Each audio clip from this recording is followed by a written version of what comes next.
Et le chauffeur de taxi dit en arabe, je comprends un peu l'arabe, et il dit toi tu es une Kadhafi, je t'ai vu à la télé avec Kadhafi, il a sorti un poignard, il voulait se précipiter sur moi. Et le mec qui était avec moi, il lui a claqué la portière sur la main, et il a. Et on s'est sauvés. Mais là, on a vu qu'ils étaient déjà présents. Que les rats étaient présents. Et ça, c'était début juillet. Fin juin, début juillet. Voilà, donc c'était 2 mois avant avant la chute de Tripoli. Ouais. Ouais. Donc je l'avais dit, je suis rentré et je suis rentré à l'hôtel. Je l'ai dit à Zidane. Zidane qui travaillait aux affaires étrangères et qui était le président de la commission d'enquête qu'on avait créée, parce qu'on avait créé une commission d'enquête avec Dieudonné d'ailleurs. Voilà, Zidane, pas le footballeur, précisément. Hein? Pas le footballeur. Non, Dieudonné, l'humoriste. L'humoriste. Notre Dieudonné. Non, notre Dieudonné, non, je dis Zidane, le Zidane. Ah, Zidane. C'est pas le, non, Zidane c'est pas Mohamed. le Zidane, champion du monde. Mohamed. Et c'est lui qui avait pris la présidence de la commission d'enquête pour relater la vérité de ce qui se passe en Libye. On l'avait créé, on l'avait signé tous, on l'avait déposé, et puis j'étais le responsable pour la France. Il y avait un Américain avec nous, un Anglais, et puis un Italien. Et donc, je suis allé retrouver Zidane, j'ai dit à Zidane, écoute, tu sais pas ce qui m'est arrivé, je te raconte. Je lui ai raconté, il parlait bien français d'ailleurs. Et il m'avait dit, mais t'es sûr? J'ai dit, oui, ils sont déjà à Tripoli, les rats. Il ne me croyait pas. Et puis après, le lendemain, il est reparti. Le lendemain, il me téléphone et me dit rentre en France parce que c'est trop dangereux. C'est trop dangereux. C'est trop dangereux. C'est-à-dire que la situation, alors déjà, donc 2 mois avant, il y avait des snipers aussi dans Tripoli qui tiraient sur les gens. Et puis quand on est rentré, oh, il y a eu la route. La nuit. Les snipers, au-dessus des avions, tout. Fallait se cacher. Les avions de l'OTAN qui passaient et donc vous arrêtiez à la voiture avec. Pendant 10 heures, des fois, on s'arrêtait. Pendant des heures, des fois. Ah ouais, on pouvait pas rouler. On était là, toute lumière éteinte, tout. C'était une expédition, quoi. Pour l'aller, le retour. La dernière fois, surtout la dernière fois. Surtout la dernière fois, ouais. La fois, enfin, au mois de mai, c'était dur aussi avec le prince. Mais c'était encore faisable. D'ailleurs, au mois de mai, tu es reparti par où? Par la Tunisie aussi, à chaque fois? À chaque fois, je suis parti par la Tunisie. Par la Tunisie. Et à chaque fois, j'ai eu des emmerdes en Tunisie. Arrivé en Tunisie, ouais. À chaque fois, 2 heures à m'interroger pour l'aller, pour le retour, partout. D'ailleurs, le prince s'est même demandé à être prisonnier en Tunisie pour qu'on me lâche. Ah oui, donc les Tunisiens, oui, à chaque fois un peu. À chaque fois. Bon, j'étais connu en Tunisie, c'était énorme. Et comment dire, parce que cette guerre, on a assisté à de nombreux faits qui sont assez quand même stupéfiants. Il y a eu la guerre psychologique qui est menée contre la Libye avec des fausses images qui ont été diffusées de la prise de Tripoli. Donc au même moment en fait où on massacrait les gens dans la ville, il y avait des images qui nous étaient diffusées sur toutes les télévisions qui nous montraient des scènes de liesse, de joie, etc. Et tout ça est faux, a été tourné au Qatar, dans des studios. Et comme le quartier résidentiel de Tripoli, enfin c'est plutôt le quartier financier qui s'appelle Fachoum ou un nom comme ça, je ne me rappelle plus très bien, qui est à côté de Tripoli, c'est le quartier des affaires. On avait raconté qu'il y avait 6000 morts, du sang partout, qu'il y avait les morgues étaient pleines, qu'il y avait des blessés, des morts. Et moi j'avais un copain qui habitait dans ce quartier, je suis arrivé à Tripoli et je lui ai demandé est-ce que tu peux me montrer le sang, tu peux me montrer les morts, la morgue et tout. Il m'a dit mais t'es pas sénile, il n'y a rien, il n'y a pas un seul mort. Mais il m'a emmené à l'hôpital, il m'a emmené à la morgue, il m'a montré tout ça. Moi je voulais pas y aller, mais il croyait qu'il devait me convaincre. Ouais. Et donc ça veut dire propagande incroyable donc dans cette guerre. Bon, maintenant on est habitué, on sait que les médias sont les armes de guerre un peu. Ouais, et c'est pour ça qu'on a créé cette commission que les Libyens ont appelée la commission pour la vérité. La commission pour la vérité. Et oui, nous on l'a acheté. La création de la première commission d'enquête indépendante pour connaître la vérité en Libye. Et là, on a eu les signatures, il y avait la mienne, il y avait Maria Pougnier, Omar Tahar, Dieudonné, Smaïn Betrouni, Joseph Elie et moi-même. Donc on l'avait signé, cette commission d'enquête, parce que on voulait savoir ce qui s'était passé exactement. Mais on ne nous a jamais écoutés, je ne suis jamais arrivé à le publier, ce texte-là. Oui, parce qu'en France, il y a eu très peu d'écho. Il y a eu un voyage de parlementaires aussi, non, français, qu'on tentait. Ouais, il y avait des parlementaires qui étaient là, qui avaient fait une conférence de presse. Elle a été nulle part. Elle a été. Ah bah, ils ont été très critiqués, très boycottés. Et en plus, quand ils sont revenus, moi j'écoutais ce qu'ils disaient. Ils se rangeaient en disant faut arrêter la guerre. Faut arrêter tout de suite cette guerre. Il y avait aussi Roland Dumas qui était. Oui, Roland Dumas, bien sûr. Oui. Avec Vergès. Oui, avec Maître Vergès, bien sûr. Le feu Maître On Vergès. les a vus, oui. on les a vus. Moi, je connais bien Roland Dumas. Et eux aussi, ils étaient pour qu'on arrête la guerre, ils l'ont dit. Ils n'ont rien vu. On n'a pas bu de sang, on n'a rien bu. Quand vous rouliez de Ben Gardan en Tunisie jusqu'à Tripoli, en traversant tous les villages et tout ça, il n'y avait rien. Il y avait quelques petits trous de balles quelque part, mais comme dans les banlieues. Et là, ils avaient beaucoup construit, c'est ça, sur la route. Mais on nous a raconté, purée, ce mensonge. Comment est-ce que ce mensonge a pu être crédible? On se demande. Parce que peut-être parce que c'est ça, les gens n'avaient pas, enfin, à part ceux qui allaient se renseigner sur Internet pour avoir une espèce de contre-information, sur l'ensemble des autres médias, on nous expliquait, voilà. Alors non seulement on détruisait l'image de Kadhafi en nous expliquant que c'était un homme horrible, un dictateur, etc. Et puis on nous qui violait les femmes. Voilà, qui violait les femmes. Et puis on nous racontait qu'en fait, au niveau du peuple libyen, les gens se révoltaient, mais en fait, c'était pas vrai. Et les images qu'on voyait, donc de ces rats, entre guillemets, qui paradaient, comme nous le disait, en fait, nous l'avait très bien expliqué Thierry Messon à l'époque, c'est les... Tu nous confirmeras. Mais j'ai vu Thierry là-bas. Voilà, les islamistes venaient en fait dans une ville, les gens, les habitants fuyaient, laissaient la ville, les journalistes suivaient les terroristes, on va dire, ils paradaient, là, ils étaient pleins de voilà, Wakbar, etc. On prenait des images, et puis l'armée libyenne revenait, hop, les mecs partaient, et puis c'était terminé. Et tout ça, ça passait en boucle. Voilà, c'était un montage, et ça passait en boucle pour nous dire, ah bah telle ville est libérée, telle ville est libérée. Mais moi, j'ai été abasourdi du fait que tout le monde croyait ce mirage, ce montage. Je ne comprenais pas comment on pouvait croire à ce point-là. Je me disais, il n'y a quand même pas 70 millions d'abrutis en France, je me disais. Mais est-ce que les journalistes, on peut parler qu'ils ont une complicité active parce que lorsque là, ils savent que l'origine de ces images, je veux dire, là, on est vraiment dans la tromperie organisée. Si j'étais journaliste au Monde, à Libération ou au Point, ou dans tous les journaux, je dormirais pas tranquille. Parce qu'avoir participé à l'assassinat de tous ces gens, et surtout avoir participé à l'assassinat de Kadhafi, et avoir permis que ça ait lieu, est-ce qu'on a encore des journalistes en France? Même dans sa mort, il n'a pas bénéficié, j'ai envie de dire, ils ont été odieux. Parce qu'on nous a diffusé les images largement dans toutes les télés, des images horribles de la mort de Kadhafi, de l'exécution, de lynchage. Alors que pour d'autres, on nous avait expliqué, même d'ailleurs pour Ben Laden, on nous a dit les images sont horribles, on peut pas les montrer. Kadhafi, visiblement, ça dérangeait personne. Et on nous a montré des images horribles qui sont passées, en boucle partout à des heures de grande écoute.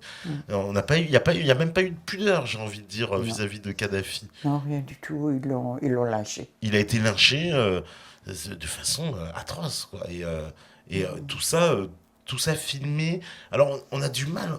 Il y a eu aussi une rumeur. Alors, je sais qu'il y en a qui ont posé la question, et j'anticipe, sur justement la mort de Kadhafi. Beaucoup de gens ont relayé des informations comme quoi il ne serait pas mort, que les images qu'on nous aurait montrées, effectivement, montraient des incohérences, parce qu'il y avait des moments, effectivement, on voyait que du sang, d'autres moments, il n'y avait pas de sang. Bon, des images toujours un peu très, très incohérentes.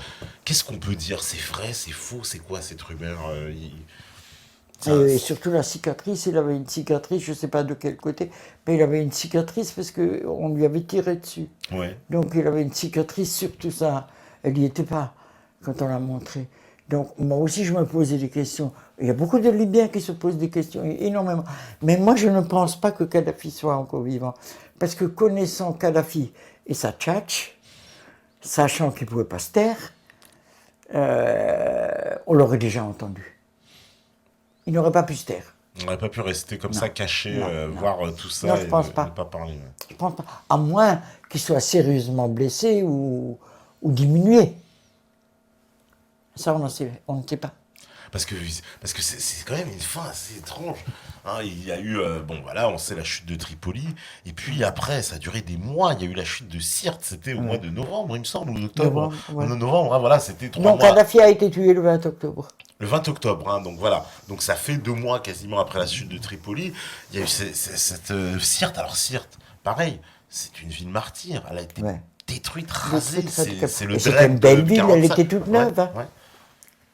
Elle était toute neuve, hein, la ville de Sirte. Parce que je me rappelle m'être baladé une nuit à Sirte, quand on m'a montré tous les bureaux des ministères et tout. Tout était moderne. Hein. Et la ville a été rasée par l'OTAN. Et Misrata. Et Misrata, alors on nous en parlait aussi, cette fameuse tribu de Misrata qui, semble-t-il, est d'origine juive, c'est bien ça? Bon, je sais pas. Alors ça, c'est plein de choses. sur l'origine de la tribu, on dit que c'est d'origine juive qui sont dans l'Empire ottoman, ils sont... on raconte plein de choses. Hein. Moi, je sais pas. Moi, j'en avais pas entendu parler avant. Et ils ont toujours été un peu à part, semble-t-il, dans la Libye, que justement cette tribu, parce que dû à cette origine juive, qu'ils auraient conservé leurs traditions, leurs coutumes, etc. On dit beaucoup de choses hein, maintenant. Mais ils ont été horribles, parce qu'ils ont eu un comportement, j'ai envie de dire, presque, c'était quoi, vengeur? Parce que pourquoi ils voulaient se venger comme ça? Mais il y a eu, à un moment donné, Kadhafi, après avoir négocié avec les Américains, il a quand même libéralisé un peu l'économie. Oui. C'était une économie qui marchait avec des coopératives, subventionnées par l'État, qui essayait d'avoir l'égalité entre les uns et les autres.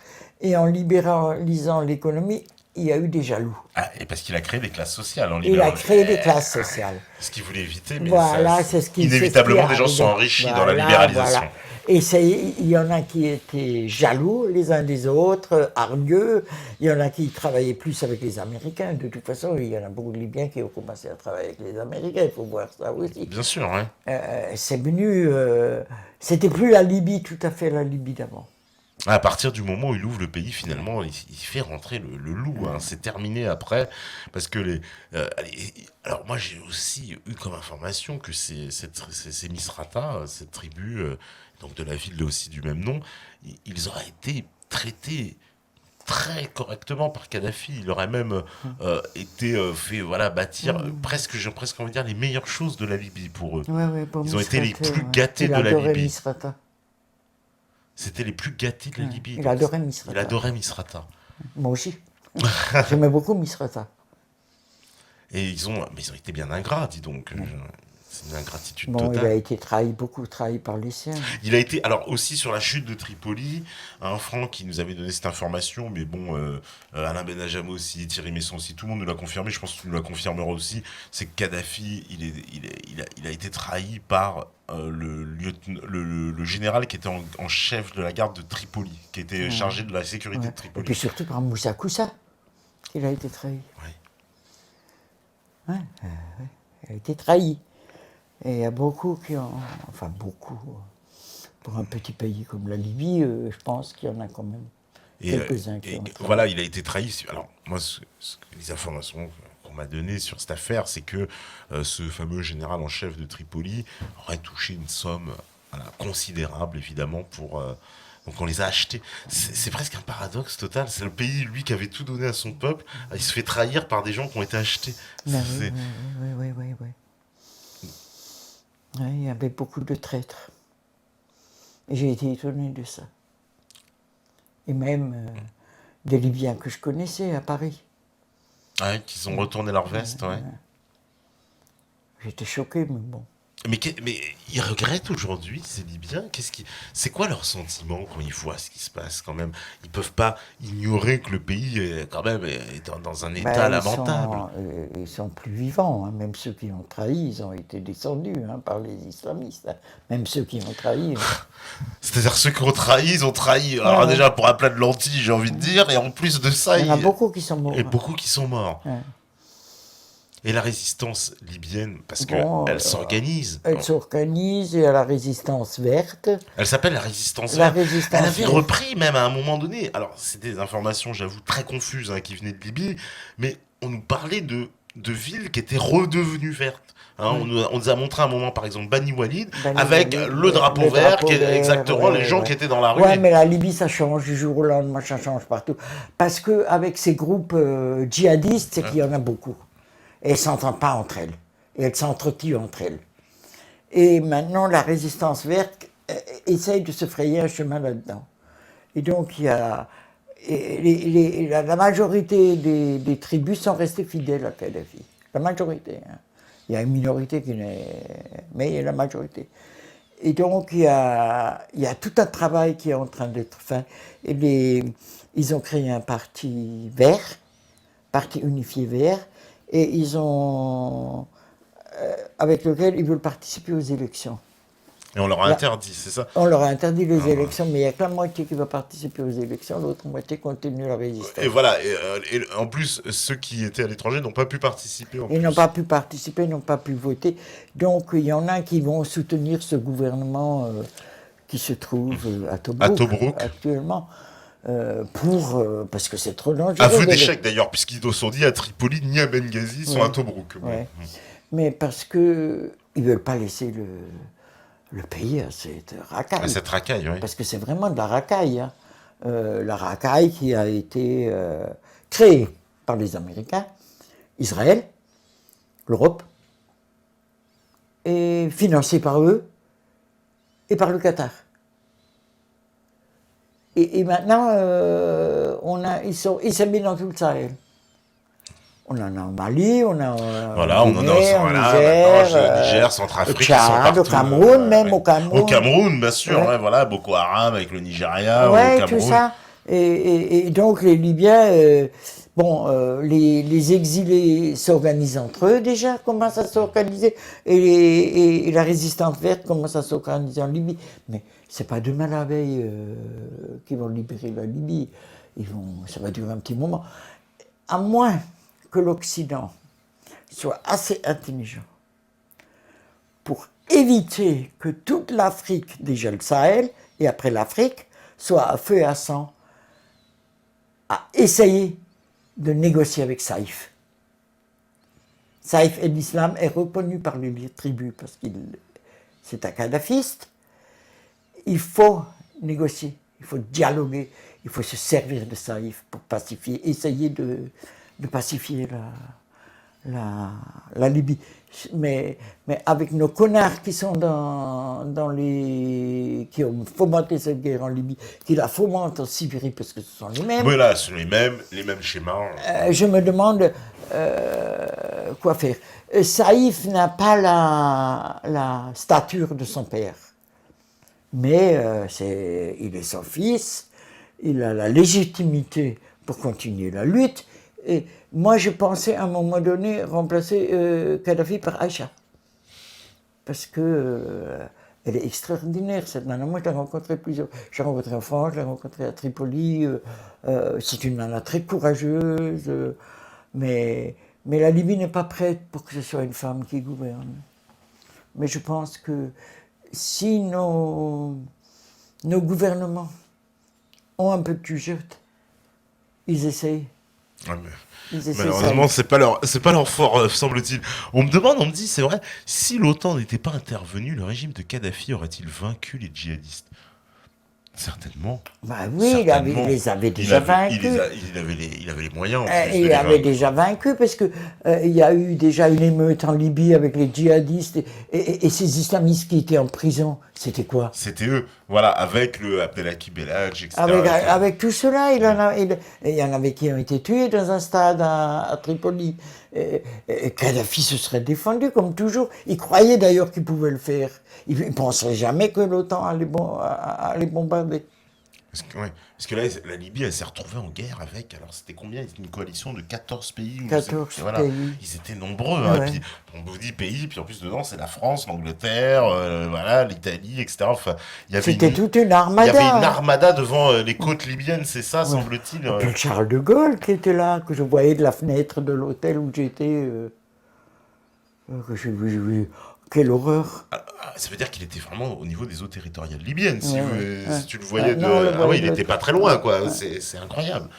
Incroyable. Donc il y avait tous les porte-avions qui étaient là, ça bombardait. Ils ont fait plus de 20 000 sorties, l'OTAN, j'ai vu plus de 20 000. Et puis alors, la nuit, tu ne pouvais pas dormir parce que tu entendais les bombardements, tu voyais tomber les missiles. C'était une horreur, hein, à l'hôtel. Et en plus, ils bombardaient des zones civiles, parce qu'il y a plein de civils qui sont morts. Mais il y a beaucoup qui sont morts. Il y a même un hôpital qui a été bombardé. Et puis, la maison dans le quartier, il y a plusieurs maisons qui ont été dans le quartier résidentiel, il y a plusieurs maisons qui ont été bombardées. Il y a eu plusieurs morts, des blessés qu'on a vus. On a dit que Kadhafi avait tué son peuple, mais c'est pas Kadhafi qui avait tué son peuple, c'est l'OTAN. C'est l'OTAN. Qui avait tué son peuple. Il est temps de justement rétablir certaines vérités. Juste avant la deuxième pause, on me dit que sont devenus les membres de la famille de Kadhafi. Alors il y a Saïf el-Islam, on sait. Il était à Zenten, avec la tribu de Zenten. Ouais. Il y a Aïcha qui est en Algérie. Qui est en Algérie, sous protection du gouvernement algérien. Hannibal et Mohamed, les deux qui sont en Oman. En Oman avec la maman, avec la femme de Kadhafi. D'accord. Et il y a Sadi qui est en prison. Alors Sadi, il a été livré par les Nigériens, c'est ça? Par les Nigériens, oui. Vraiment sans scrupule, j'ai envie de dire. Il est en train de monter une Jamaria en Niger. Ah, il était en train de monter une Jamaria au Niger, d'accord. Ah, c'est pour ça que la France a dû dire aux Nigériens, ça suffit maintenant, vous ne... Mais ils l'ont eu Sadi, mais ils n'ont pas eu l'or qu'il avait emmené.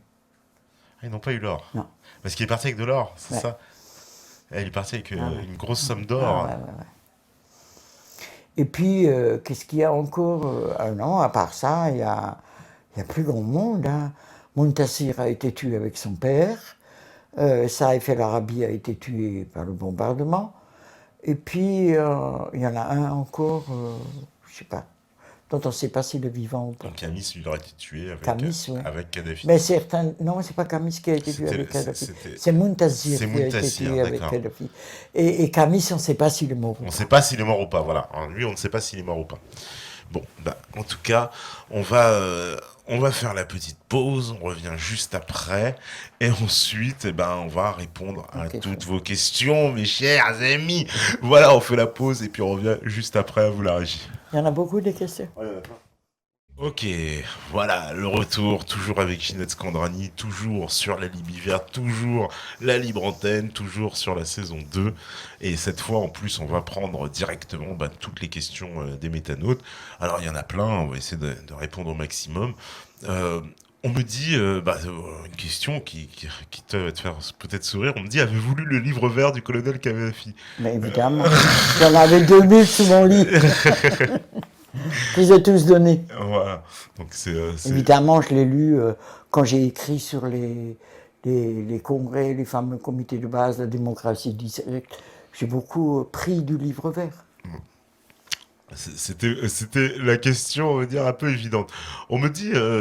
voilà, une autre question, Psychowac qui dit « Ginette pourrait-elle nous parler de ce qui est arrivé immédiatement après la mort de Kadhafi? Comment la population a-t-elle réagi en voyant les images de son exécution?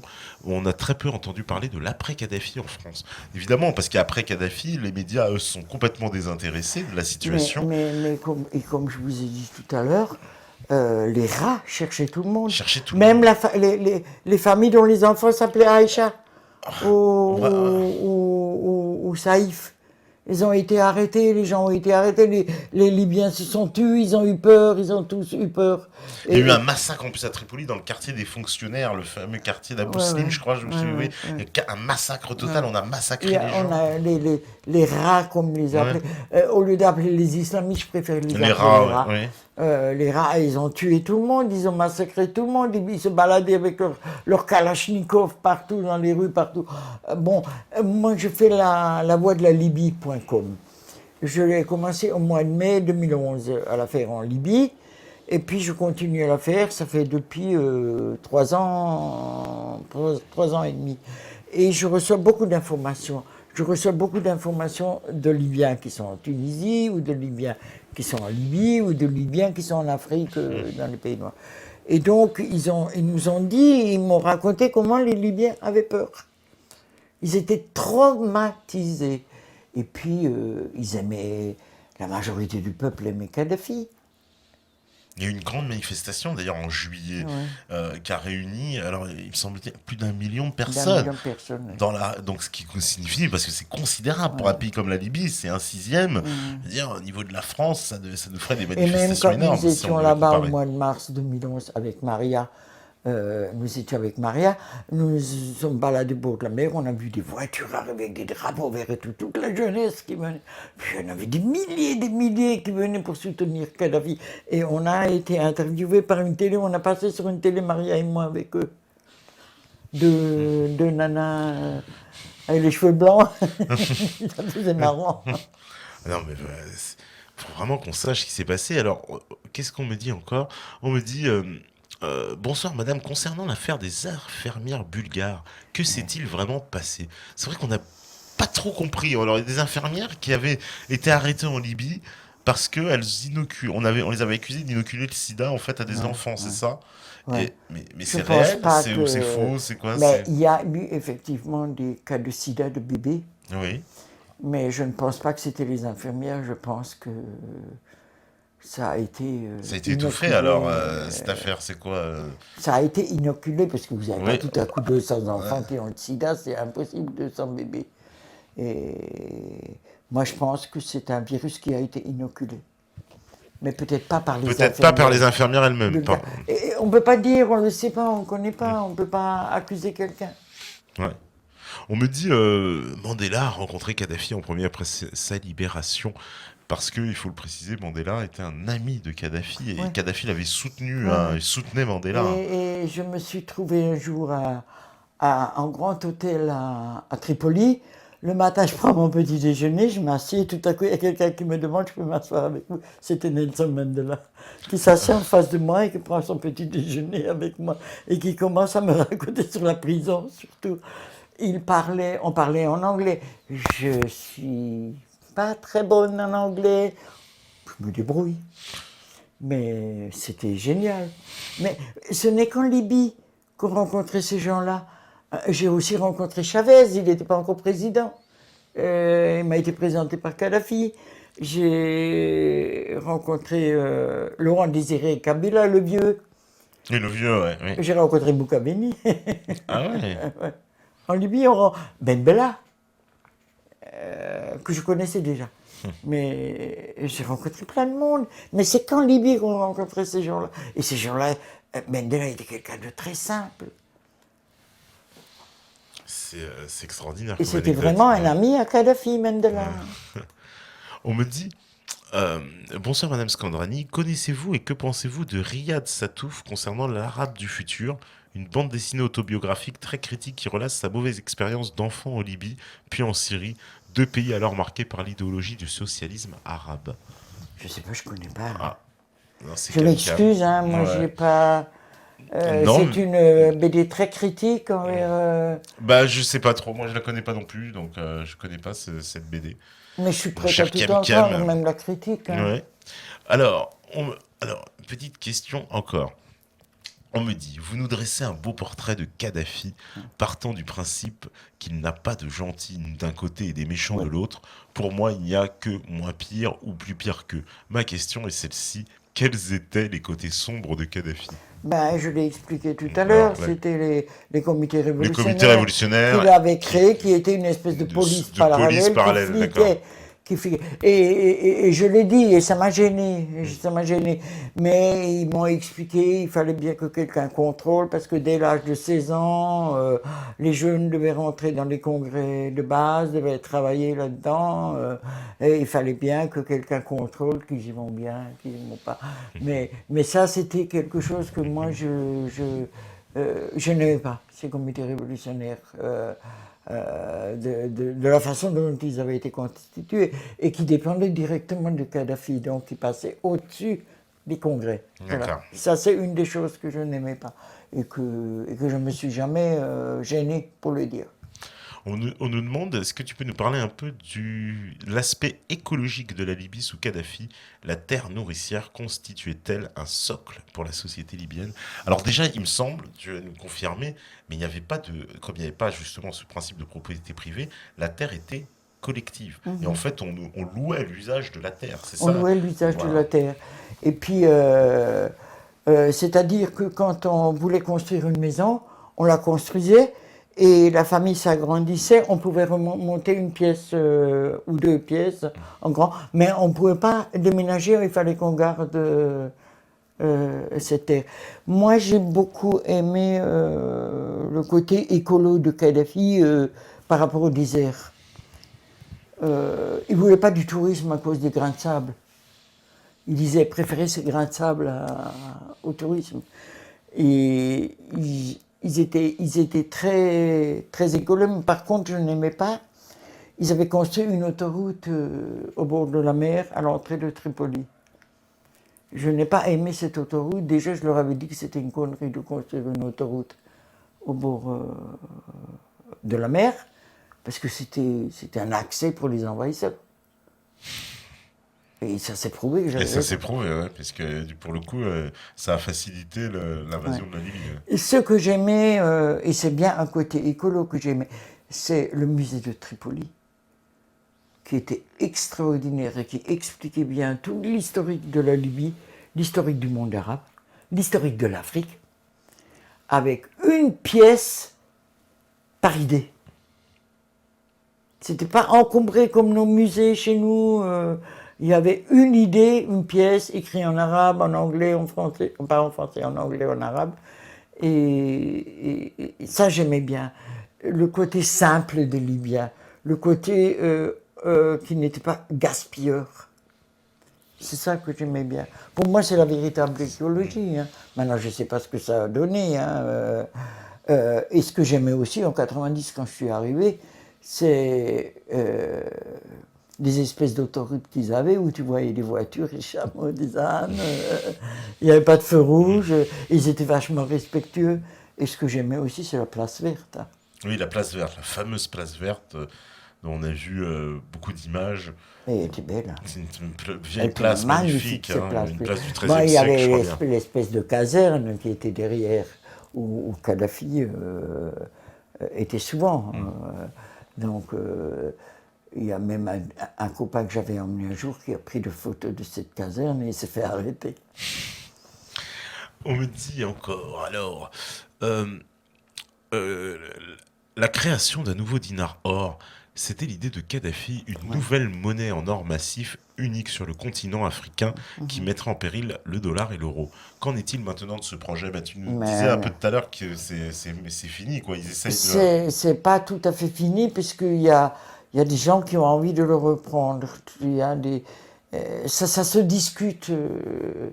Je reçois des fois des messages de gens qui ont envie de reprendre, mais est-ce que c'est des idées individuelles ou c'est des idées collectives? Ça, on n'en sait rien. Et puis c'est la Libye qui était le principal bailleur, quand même. Mais parce qu'il avait beaucoup d'or. Il avait beaucoup d'or, et puis il y avait l'Algérie aussi qui était... Mais c'était un or qui n'était pas trop cher, pas très cher, l'or libyen. Mais c'est vrai qu'il avait beaucoup d'or, et ses enfants sont partis avec une bonne partie de l'or. Ils ont raison, j'ai envie de dire. Plutôt que ça tombe dans les mains de l'OTAN. Alors, on nous dit, Ginette nous a parlé de l'antisionisme de Kadhafi, mais était-elle au courant de sa fascination pour les livres ésotériques kabbalistes? Ah, ça, non. Parce que moi, les livres ésotériques kabbalistes, non. Mais Kadhafi, il m'avait admiré à cause de la conférence pour un seul État en Palestine, de la Méditerranée au Jourdain, qu'on avait tenu à Lausanne. Et Kadhafi venait, il avait envoyé 8 Libyens participer à cette conférence, dont j'étais une des conférencières. Oui. Et il avait sorti son livre Misratine. Et Misratine, c'était... non, pas Misratine, c'était... C'était... Misratine ou... la moitié de Palestine et l'autre moitié d'Isratine. C'était Isratine. Ah, Isratine. Ouais. Et donc, pour dire qu'il faut un seul État pour tout le monde, où ils vivent tous ensemble, et qui construisent un pays multiculturel, pluriculturel. Et ça, il m'avait admiré, parce que moi, je l'avais dit dans la conférence, et aussi une conférence en Libye, et puis je l'avais dit aussi sur Radio Méditerranée. Ça a eu d'ailleurs des ennuis par la suite, cette affaire, puisque tu étais membre du parti Les Verts, qui t'ont, on va dire... Je suis un des membres fondatrices des Verts. Voilà, tu étais membre fondatrice. Et j'étais une des dirigeantes des Verts. Voilà. J'étais au Conseil national des Verts. Et quand j'ai sorti ce texte pour un seul État de la Méditerranée au Jourdain, afin que tous ceux qui aiment cette terre puissent vivre ensemble, quelle que soit leur religion ou leur idéologie, pour enfin construire une terre qui s'intègre dans un Moyen-Orient, et parce que en fait Israël a voulu créer une terre européenne, et donc c'est une terre arabe. Donc quand j'ai sorti ce texte, j'ai été viré des Verts. Les Verts, écoutez bien, les Verts m'ont dit... après, c'est la presse qui a répété que c'était pour l'antisémitisme, mais c'était pas pour l'antisémitisme. Oui, voilà, c'est ça, ils ont... Et ils m'ont viré parce que mes valeurs à moi étaient contraires aux valeurs vertes. Les valeurs vertes sont pour un État juif, donc ethnique, donc pas du tout écolo. Donc c'était moi qui étais l'écolo, mais pas eux.